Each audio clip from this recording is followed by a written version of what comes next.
Another question, Harley. Could you please explain the difference between health and fitness and how being healthy can improve your fitness? Okay. So the difference between health and fitness is I could, get a good sports doctor and pay him a bit of money and get some good drugs, so like some testosterone and maybe some EPO and, if I had a lot of money, like human growth hormone, and I could increase my fitness, a great deal. But as a result, my health would drop. So fitness is going up, my health's going down. That's why you see a lot of elite athletes with mental issues or cancer or heart disease later on. I've had 4 of my cycling friends die from heart attacks. 1, 2, 4. And they've all been under age 30. 4 of my cyclist friends dying from heart attacks. Really fit guys, great guys, but sadly that they've passed on.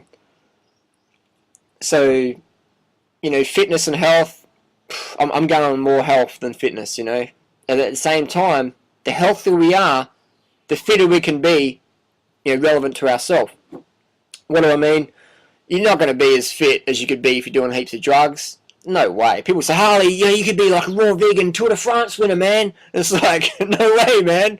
It's like, you ain't winning the Tour de France if you ain't jacked up on the best drugs, man. No way. No way. And again, this doesn't mean people are bad if they take drugs. It's just reality. It's like you could get a wild bison versus a factory pharmaceutical up bull and do a strength test. And who's going to win?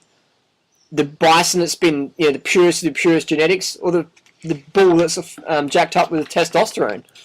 The bull. The bull is always going to outstrength the wild bison. It's the same though. If you get a monkey, put it in the zoo and just, whack it up with hormones and stuff, it's going to rip its, forest-dwelling monkeys apart. That's just how it is. You get a natural athlete, the chemical athlete's always going to outperform them, relative to the same fitness. So I encourage people to focus on health and fitness. Don't just focus on one or the other. Just focus on both and just rise them both up there. Because you can focus on health and go, I don't want to do any exercise because that's like shouldn't be doing exercise. But it's like, actually, you can't really be healthy if you don't exercise.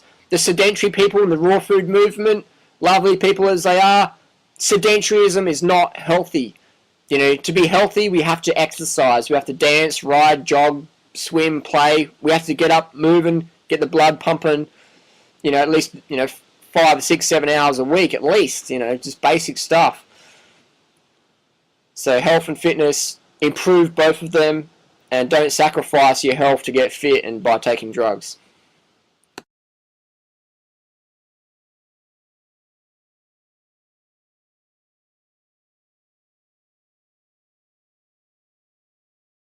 Hello, question A with Durianrider. I'm just reading this off the screen. Matt Monarch recently posted out a newsletter about a new candida beta. What do you think about this one? Okay, so I'm reading this off Matt's site. Just click it on. My wife Angela believes that she was born with systemic candida and she has been dealing on and off with candida issues ever since. However, when she was morbidly obese at 300 pounds, she had so many interrelated health issues that she didn't even know which ailment or symptom was which. Over the years, Angela discovered how to eat and live in a way to mostly avoid painful candida flare-ups. However, from time to time, she would find that she's still dealing with uncomfortable outbreaks. And then Matt goes on about this new product he's got called Add Your Clarity. And all one has to do is scroll down to the recipes, and we've got, raw chocolate love cups and lots of fatty, sugary things, and when you mix fat and sugar together, you're going to have candida issues. Why? Because candida is natural in a normal human body. The only time we'll get rid of candida is when we are dead. Candida's role in the human body largely is to help regulate blood sugar issues if our blood sugar is too high. So when people eat a high-fat diet, which is very common on raw food, and then they have a little bit of sugar with that, be it from fruit or refined sugar like agave, the blood sugar is going to elevate because all the fat we've been eating from the nuts and the oil and meat or whatever people are eating, coats your insulin receptor sites, blood sugar goes up, candida gets called in to gobble up the excess blood sugar, bring it back down to normal levels.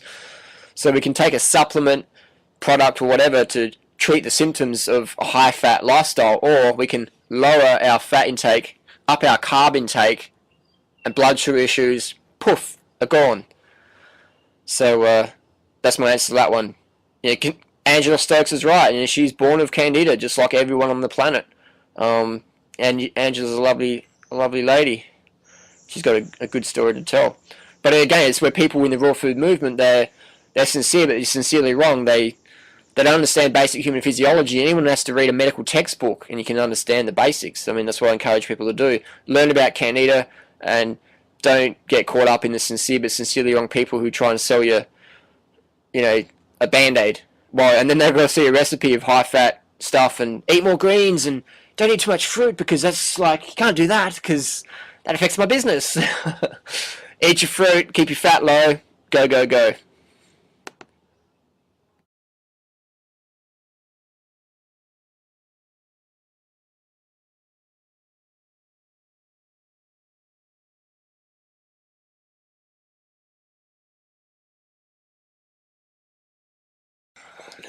Question, what do you think about eating breakfast? I've heard it's best to wait until 12 midday strictly before eating any food of any sort. I notice that you eat large breakfasts and large lunches and lighter dinners. Why is this? And what is wrong with skipping breakfast? That's a good question. It's a very common question. And how can we answer that one? Let's start with, what's your goal? If your goal is high energy, if your goals, high energy means a slim, trim, fit body and a stable mind. That's my goal. So I eat a good breakfast, solid breakfast, 1,000, 2,000, 3,000 calories plus. A typical breakfast, say 10 bananas, that's 1,000 calories. 20 bananas, 2,000 calories. 30 bananas, 3,000 calories. I eat as much calories as I care for each meal. I eat breakfast very early in the day. Sometimes it's around sunrise.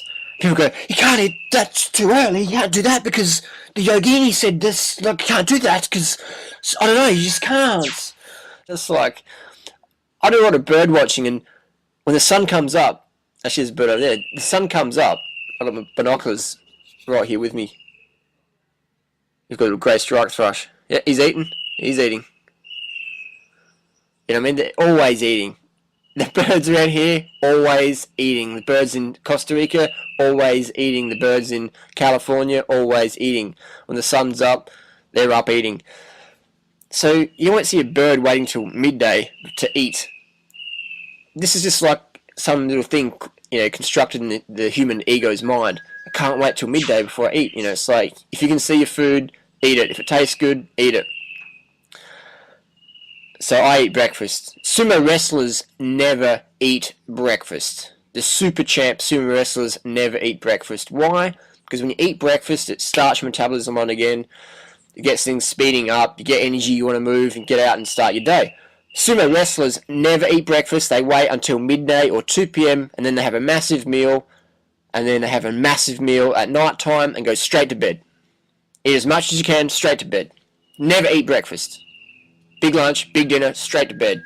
And that is the best way to store fat. So if you're really, really skinny, you want to put some more fat on, or if you want to become a sumo wrestler, that's a great strategy. Skip breakfast. Sumo wrestler secret tip. Skip breakfast, get fat. Great way. I like high energy. I like being slim and trim. It's good for running. It's good for cycling. It's good for feeling good. So I eat breakfast, big lunch, and a big dinner as well, or if I'm going to have a big dinner, make sure I eat it around before sundown, ideally. And because I need a lot of calories. I do a lot. I use my brain a lot. I use my brain more than my body, and that takes a lot of glucose, a lot of glycogen. So glucose is brain fuel. The brain exclusively runs on glucose. So the ability to think is dependent on a level of glycogen.